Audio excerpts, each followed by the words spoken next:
শোনো শোনো, এটা নিয়ে কিন্তু আমার কোনো প্রবলেম নেই। এত ইনসিকিউরিটি কিসের তোমার? At the end of the day ও তো তোমারই ছেলে, তোমারই থাকবে। এত কথা বলতে হবে না। কি বলতে চাইছো তুমি?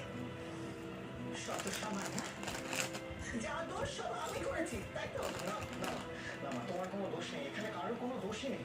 মা দেখো দেখো, একটা মেয়ের সঙ্গে আমার এতদিন ধরে সম্পর্ক আছে। আমি এত এত বছর ধরে বিদেশে ছিলাম, এখন ফিরেছি।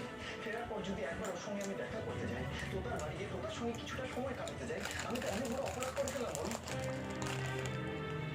আচ্ছা আচ্ছা মা, আমি মানছি যে আমি ভুল করেছি। আমার ফার্স্টে তোমার সাথে দেখা করা উচিত ছিল, তাই জন্য তোমার খারাপ লেগেছে। মা, তোমার যদি খারাপ লেগে